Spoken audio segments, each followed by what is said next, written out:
Assalamualaikum warahmatullahi wabarakatuh. Apa kabar semuanya? Semoga masih sehat dan semangat. Baik, hari ini kita kembali melanjutkan mata kuliah biologi umum.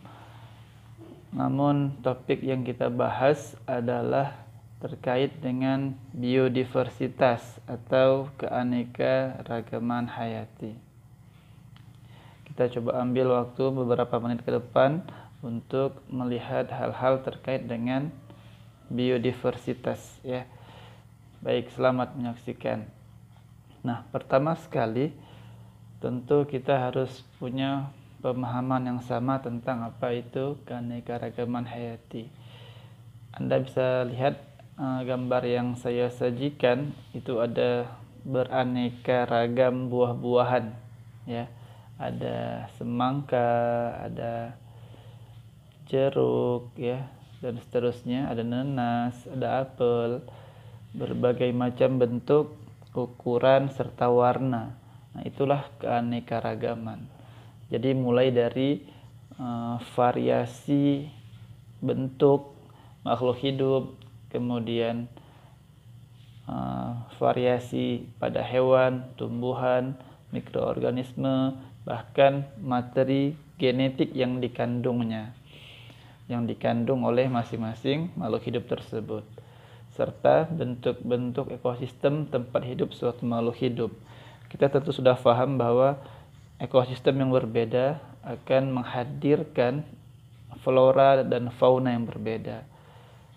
Flora dan fauna yang ada di hutan hujan tropis pasti berbeda dengan flora dan fauna yang berada di gurun pasir misalnya. Nah, ini ada beberapa istilah mengenai keanekaragaman hayati ya. Jadi istilah keanekaragaman hayati itu dipublikasikan pada tahun 1980-an, yang sudah lama sekali dan masih dipakai hingga hari ini.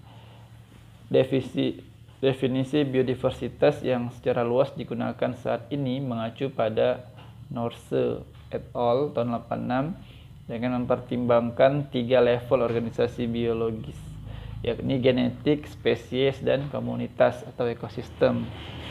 Jadi nanti kita akan melihat bahwa ada 3 tingkatan atau 3 level dari keanekaragaman hayati, mulai dari tingkat gen, kemudian tingkat spesies, dan juga tingkat ekosistem ya. Nah, ini dia tingkat keanekaragaman hayati. Jadi yang paling dasar itu keanekaragaman genetik ya. Keanekaragaman pada setiap spesies hewan yang sama. Misalnya variasi jengger pada ayam, kemudian variasi genetis pada berbagai jenis kucing ya, itu tergolong ke dalam variasi tingkat genetik, keanekaragaman genetik. Jadi adanya variasi pada satu spesies yang sama. Yang kedua, keanekaragaman tingkat spesies ya, antar spesies yang berbeda. Kita melihat lembu berbeda dengan kambing, bebek berbeda dengan ayam, dan seterusnya. Keanekaragaman tingkat spesies cenderung lebih mudah untuk dilihat perbedaan-perbedaannya. Yang terakhir, keanekaragaman tingkat ekosistem. Seperti yang saya sampaikan tadi, ekosistem yang berbeda menghadirkan flora dan fauna yang berbeda. Ya, ini terkait dengan apa yang telah saya sampaikan, silakan dibaca sendiri. Nah, ini contoh dari keanekaragaman tingkat gen. Ya, ada 3 ekor kucing di layar, sama-sama kucing, tapi adanya variasi antar mereka. Jadi sama-sama kucing, tapi ada variasi-variasi, mulai dari bentuk, ukuran tubuh, kemudian warna mata, kemudian ada yang hidungnya agak panjang, ada yang agak pendek, dan seterusnya. Bulunya tebal, bulunya tipis. Nah, itu adalah variasi atau keanekaragaman tingkat gen. Jadi keanekaragaman gen itu dapat diartikan sebagai variasi dari susunan gen dalam suatu spesies atau jenis. Sehingga keanekaragaman gen menimbulkan adanya varietas dalam satu spesies. Selanjutnya keanekaragaman tingkat jenis. Ya, keanekaragaman tingkat jenis adalah perbedaan-perbedaan pada berbagai spesies makhluk hidup. Mereka tentu hidup pada suatu habitat ya atau tempat hidupnya. Jadi keanekaragaman itu disebut dengan keanekaragaman spesies.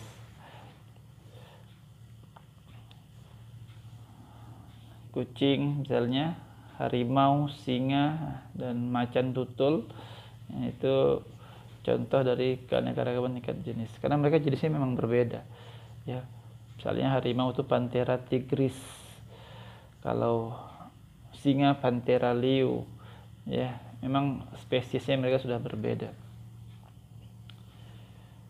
Yang ketiga, keanekaragaman tingkat ekosistem. Nah, jadi interaksi di antara kondisi lingkungan yang berbeda dengan sekelompok faktor biotik ya atau makhluk hidupnya itu tadi menunjukkan adanya keanekaragaman ekosistem.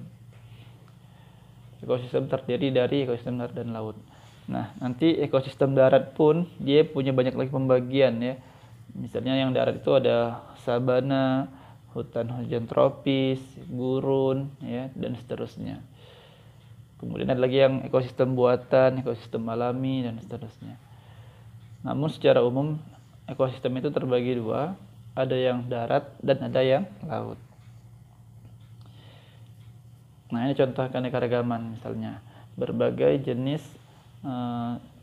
bentuk jengger ayam. Kan kita mengenal ada jenggernya itu ada yang berbentuk bilah, ada yang walnut ya, ada yang single dan seterusnya. Sama-sama ayam, cuma dia ada varietas-varietas yang muncul. Nah, gambar ayam ini menunjukkan dari variasi atau keanekaragaman tingkat gen. Sementara yang sebelahnya yang berupa harimau, kucing, singa itu menunjukkan keanekaragaman tingkat spesies. Nah, Anda bisa perhatikan di sini beberapa keanekaragaman hayati di Indonesia. Indonesia itu masuk ke dalam kategori mega biodiversity ya, karena punya banyak sekali kekayaan keanekaragaman hayati. Nah, silakan Anda baca sendiri. Selanjutnya, ini ada beberapa keunikan biodiversitas dari negara kita, Indonesia. Yang pertama ya tentu saja keanekaragaman hayatinya sangat tinggi. Ya, kita punya banyak hewan dan tumbuhan langka. Dan kita kaya akan hewan endemik ya, hewan dan tumbuhan endemik. Misalnya kayak komodo itu, dia di Pulau Komodo. Hewan endemik adalah hewan yang dia hanya terdapat pada daerah tertentu saja dan tidak ditemukan pada daerah lain. Bentuk geografis negara kita yang kepulauan sangat memungkinkan adanya hewan-hewan endemik yang ada pada pulau tertentu namun tidak ditemukan pada pulau lain. Itu adalah salah satu kekayaan negara Indonesia. Nanti yang saya sampaikan.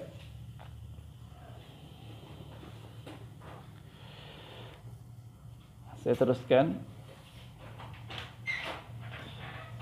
Nah, sekarang kita lihat dari ciri-ciri kawasan Malaysiana ya. Curah hujannya tinggi, kemudian didominasi oleh pohon dari famili Dipterocarpaceae. Dipterocarpaceae ini meranti-merantian ya. Jadi ciri khasnya adalah banyak ditemukan tumbuhan-tumbuhan dengan batang berkayu ya. Dia berupa pohon. Nah, Anda bisa lihat kalau di hutan-hutan kita itu banyak sekali pohon-pohonan yang berkayu itu yang besar-besar, itu ciri khasnya. Kemudian banyak ditemukan anggrek dan rotan. Ini juga ciri dari hutan hujan tropis. Banyak berbagai jenis tumbuhan buah. Kita teruskan. Nah, sekarang kita lihat sedikit tentang penyebaran flora di Indonesia ya. Flora itu apa? Tumbuhan. Kalau fauna hewan ya. Hutan hujan tropis. Terdapat mulai dari Pulau Sumatera, Kalimantan, Papua, Sulawesi. Hutannya lebat, heterogen. Artinya berbeda ya. Hutannya heterogen.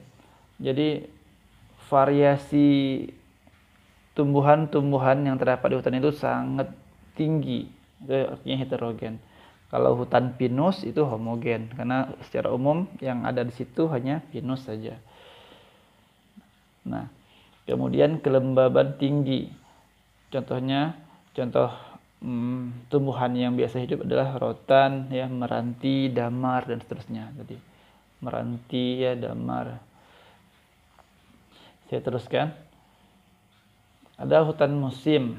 Nah, terdapat di Pulau Jawa. Dia homogen dengan daun yang meranggas pada musim kemarau. Meranggas itu artinya gugur pada musim kemarau. Ada juga kita punya sabana, ya. Misalnya berada di Madura dan daerah dataran tinggi Gayo. Nah, daerah kita ini. Vegetasi rumput diselingi semak-semak. Jadi rumput, kemudian ada semak-semak sedikit. Stepa terdapat di Sumba, Sumbawa, Flores dan Timor. Memiliki padang rumput yang luas. Nah, ini cocok untuk beternak ya. Karena kita punya sangat luas padang rumput sehingga cocok untuk menggembala hewan-hewan ternak. Nah, bagus sekali ini. Baik, saya coba percepat. Nah, jadi ada yang namanya penyebaran fauna di Indonesia. Perhatikan di sini ada Alfred Russel Wallace, seorang ahli zoologi mengunjungi Pulau Bali dan Lombok. Beliau kemudian membuat garis pemisah yang memanjang dari Selat Lombok ke utara hingga melewati Selat Sulawesi dan Filipina. Ya, Filipina Selatan yang memisahkan jenis fauna Indonesia dengan bagian Indonesia bagian barat dengan Indonesia bagian tengah. Jadi si Wallace ini membuat garis pemisah abstrak yang menurut dia bisa dipisahkan antara fauna Indonesia bagian barat dengan fauna Indonesia bagian tengah, barat dan tengah. Kemudian si Weber, ya, orang yang berbeda, mengamati kekhasan hewan-hewan di Indonesia bagian tengah dan timur. Nah, hasil pengamatannya dia membuat garis pemisah abstrak dari sebelah timur Sulawesi memanjang ke utara hingga ke Kepulauan Aru. Nah, inilah hasil yang dibuat oleh garis Wallace dan Weber, ya, dibuat nama mereka karena mereka yang membuatnya, garis Wallace dan garis Weber. Sehingga kita bisa melihat Indonesia terbagi menjadi 3 bagian fauna. Ada fauna Indonesia Barat, fauna Indonesia Tengah, dan fauna Indonesia Timur. Tentunya masing-masing memiliki kekhasan, keunikan tersendiri. Mari sama-sama kita lihat. Nah, ini gambaran sederhana tentang di mana penyebaran fauna-fauna di Indonesia. Ada yang namanya fauna asiatis ya. Fauna asiatis itu mencakup fauna di wilayah Sumatera, Kalimantan, Jawa, dan Bali bagian barat. Nah, sebelah barat nih. Nah, ada karakteristiknya yang bagus untuk kita pahami. Apa itu karakteristiknya? Terdapat jenis hewan menyusui ya, mamalia yang berukuran besar serta berbagai macam kera dan ikan air tawar. Di wilayah ini juga jarang ditemukan jenis burung yang berwarna. Jadi ada temuan bahwa hewan-hewan, terutama burung yang ditemukan pada Indonesia bagian barat ya, itu cenderung tidak memiliki bulu yang indah. Ya, jadi warnanya kurang menarik ya, kurang mencolok kalau dibandingkan dengan burung-burung yang berasal dari Indonesia bagian timur. Namun dalam hal suara, burung-burung dari Indonesia bagian barat ini suaranya lebih merdu, lebih indah suaranya. Ya, sementara burung-burung yang indah dari timur itu memiliki suara yang cenderung tidak seindah burung-burung yang berasal dari Indonesia bagian barat. Ya, adil Tuhan ya. Jadi ada yang suaranya bagus, ada yang bulunya yang bagus. Saya teruskan. Ada lagi fauna tipe peralihan, ya, Australia Asiatik. Ini mencakup fauna di wilayah Sulawesi dan Kepulauan Nusa Tenggara pada bagian tengah. Di sini terdapat jenis hewan yang mirip dengan tipe Asia atau tipe Australia. Nah, jadi ada yang seperti itu. Nah, ini baru fauna tipe Australis. Ya, namanya juga Australia nih, mirip Australia. Fauna tipe Australis mencakup wilayah Papua dan Kepulauan Aru. Kebanyakan adalah hewan menyusui yang berukuran kecil dan berkantong. Nah, di sini sudah mulai dijumpai itu, ya, kanguru dan teman-temannya. Di wilayah ini tidak ada kera, tidak ada kera di sini. Namun ada sedikit jenis ikan air tawar dan banyak jenis burung berwarna. Jadi yang udah di ke arah Indonesia Timur itu burungnya sangat indah sekali, beraneka ragam warna. Ya, sementara yang Indonesia bagian barat umumnya memiliki warna burung yang tidak seindah burung-burung yang berasal dari Indonesia Timur. Nah, sekarang kita lihat sekilas manfaat keanekaragaman hayati. Ya, banyak sekali nih. Pertama, sebagai sumber pangan di Indonesia. Meskipun Indonesia secara umum masih tergantung pada beras, tapi sebenarnya kita punya cukup banyak sumber pangan ya untuk kebutuhan karbohidrat masyarakat.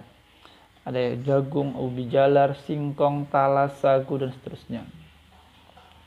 Namun sayangnya sekarang orang mulai meninggalkan itu, ya, sudah kenal nasi, sudah tahu lebih enak nasi rupanya.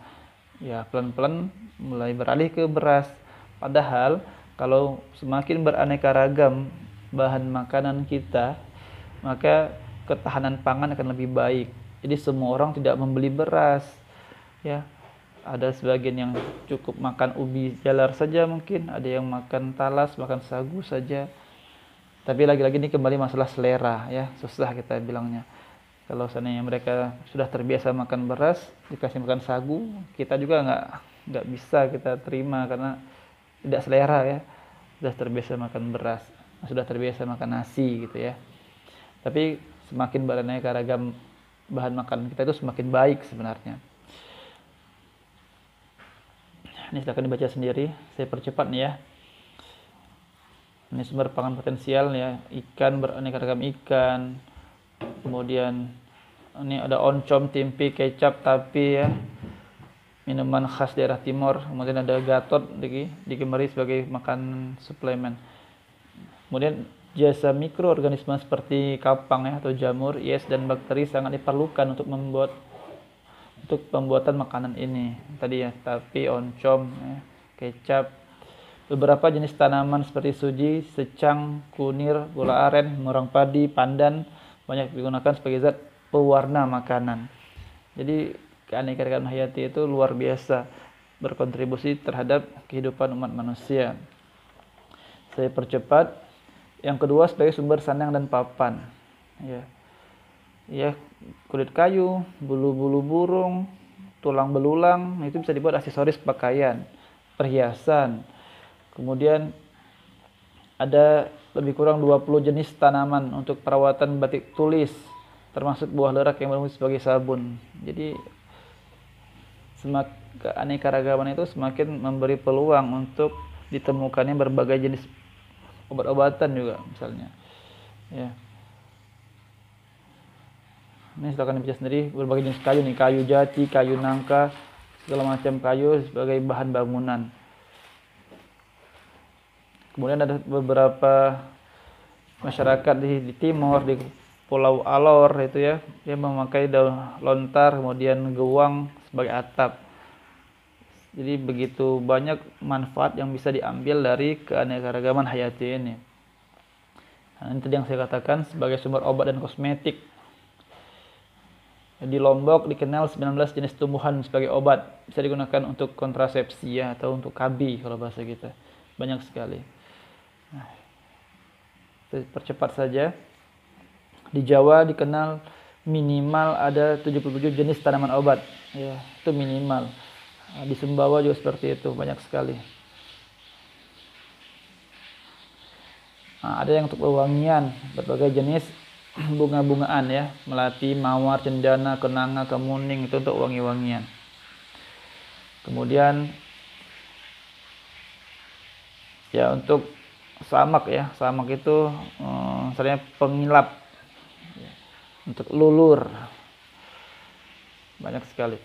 Nah, saya percepat, nanti ini bisa dibaca sendiri. Sekarang kita lihat hilangnya keanekaragaman hayati.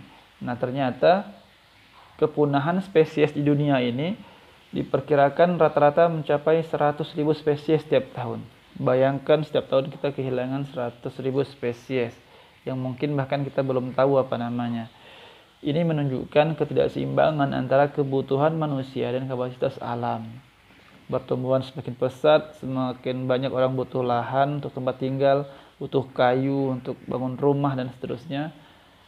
Kemudian hutan menjadi sasaran. Ya, harusnya kita bisa lebih bijaksana. Bukan tidak boleh menggunakan hutan, boleh, tapi tentu harus dengan ilmu yang cukup. Ya, kita pilih, kita seimbangkan ya antara mana yang bisa kita pakai untuk lahan, mana yang tidak. Nah, sekarang ini kan kacaunya itu hebat-hebat, besar-besaran orang menggarap hutan ya, apalagi kayak ladang berpindah, dia berladang panen pindah tempat lain lagi dia ya, hutannya diubah menjadi lahan gundul dan seterusnya. Nah, ini tugas, perhatikan. Jadi ada beberapa faktor yang merupakan penyebab hilangnya keanekaragaman hayati. Nah, tugas Anda adalah beri penjelasan terkait faktor-faktor di atas dengan hilangnya atau menurunnya keanekaragaman hayati. Nanti dibuat ya, ditulis pakai komputer atau ditulis tangan, kemudian upload ke e-learning kita. Jadi saya mau 1, 2, 3, 4, 5, 6 faktor itu ya, Anda jelaskan apa peran mereka terhadap hilangnya keanekaragaman hayati. Ya, itu dikerjakan nanti. Ini ada upaya konservasi ya, penyelamatan keanekaragaman hayati, sehingga dibentuklah beberapa kawasan konservasi yang ada di Indonesia. Ada cagar alam, Suaka Marga Satwa dan seterusnya. Ini upaya pemerintah Indonesia untuk mengelola lingkungan hidup ya, menyelamatkan sumber daya kita, keanekaragaman hayati kita agar tidak segera punah. Nah, secara umum pelestarian keanekaragaman hayati itu dilakukan 2 cara. Pertama, secara in situ, yaitu upaya pelestarian langsung di alamnya, langsung di habitatnya, di habitat alaminya. Contohnya cagar alam Pulau Komodo di Nusa Tenggara Timur. Jadi komodonya nggak dipindahkan kemana-mana, dia tetap di habitat aslinya. Kemudian di situ dibuat aturan, dibuat mekanisme agar mereka tidak sembarangan diburu, tidak dibunuh. Yang kedua ada pelestarian ex situ, yaitu upaya pelestarian dengan cara penangkaran ya, dia ditangkarkan. Yang dilakukan bukan di tempat hidup aslinya. Jadi bukan di habitat aslinya, misalnya di taman safari gitu ya. Itu namanya pelestarian ex situ. Nah, kemudian masalah keanekaragaman hayati. Cara mempelajarinya itu ada 2, tanpa klasifikasi dan dengan klasifikasi. Klasifikasi itu sendiri tujuannya untuk menyederhanakan objek kajian, ya, memudahkan objek kajian sehingga lebih mudah mempelajarinya. Nah, ini terkait dengan bidang elemen klatur sistem tata nama ganda. Saya percepat, saya mau lihat ke, nah ini tingkat klasifikasi. Ada kata kuncinya di sini, makhluk hidup dikatakan satu jenis atau spesies apabila dia dapat kawin dan menghasilkan keturunan. Jadi kalau bebek, Pak, saya ada lihat bebek kawin sama ayam, ada nggak keturunannya? Tidak, maka mereka tetap bukan satu spesies. Jadi dia dikatakan satu spesies bila mereka itu dapat kawin, melakukan perkawinan, kemudian dia menghasilkan keturunan. Itu dikatakan satu spesies. Ini tingkat klasifikasi atau tingkatan takson, mulai dari kingdom, phylum, klasis, ordo, familia, genus, spesies, dan varietas, gitu ya. Kalau pada tumbuhan mungkin dibuat menjadi regnum, ya. Kingdom itu dengan regnum.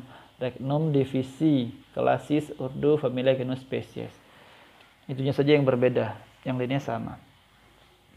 Jadi kalau hewan kingdom, kalau tumbuhan regnum, sebagian menulisnya seperti itu. Kalau yang hewan phylum, tumbuhan namanya divisi. Klasis, ordonya sampai ke bawah itu sama. Saya percepat. Ini tata nama penulisan ilmiah, ya. Ini sering tidak ditaati, padahal ini perlu untuk ditaati. Jadi menurut Carolus Linnaeus itu ada tata nama binomium nomenklatur. Setiap satu nama untuk satu spesies, sehingga satu nama itu dipakai oleh seluruh negara. Sehingga ketika kita menyebut misalnya Oryza sativa, semua orang tahu itu apa. Nama spesies atau jenis terdiri dari dua kata. Kata pertama menunjukkan genus. Huruf pertama ditulis dengan huruf besar, nah itu diingat. Kata kedua merupakan petunjuk spesies, itu dengan huruf kecil. Perhatikan contohnya nih. Nih misalnya. Jadi penulisannya boleh dengan diberi garis bawah terpisah atau dicetak miring. Contoh, Oryza sativa. Tidak dicetak miring tapi digaris bawahi secara terpisah. Atau Oryza sativa yang sebelah kanan dia diberi garis miring. Ditulis miring tanpa garis bawah. Zemais, ya, jagung. Nah, jadi penulisannya seperti itu. Perhatikan di kata pertama, huruf pertama di kata yang pertama selalu hurufnya besar, ya. Itu aturan penulisannya. Kata pertama menunjukkan genus, kata kedua adalah petunjuk spesies. Jadi jangan sampai salah lagi menulis nama ilmiah, ya. Ini ada juga kunci determinasi. Ini untuk mengidentifikasi tumbuhan, ya. Salah satu cara mengidentifikasi tumbuhan. Kunci determinasi adalah daftar ciri-ciri organisme yang dipergunakan dalam mengklasifikasikan organisme. Disebut juga dengan kunci dikotom karena selalu berpasangan. Ini contohnya nih. Nah, jadi misalnya kita ada menemukan suatu tumbuhan. Ada pilihannya berpembuluh atau tidak berpembuluh. Ya, artinya punya silam dan flum atau tidak. Oh, punya misalnya. Lihat ya, tanda yang kedua, dia berbiji atau tidak berbiji. Oh, tidak berbiji. Oke, lihat lagi, dia berdaun atau tidak berdaun. Nah, selalu dia ada dua pilihan gitu ya. Sehingga nanti dia akan mengarahkan kita menemukan itu tumbuhan tersebut familinya tergolong famili apa gitu. Ini beberapa klasifikasi makhluk hidup. Ada yang sistem dua kingdom yang paling sederhana, dia hanya membedakan hewan dan tumbuhan saja. Ada yang 5 kingdom, di sini ada Monera, Protista, Fungi, Plantae, Animalia, ya, dan seterusnya. Ada yang 8 kingdom malah sekarang. Cukup sekian, terima kasih. Ya, semoga bermanfaat. Silahkan nanti dikerjakan tugasnya. Saya akhiri, Assalamualaikum warahmatullahi wabarakatuh.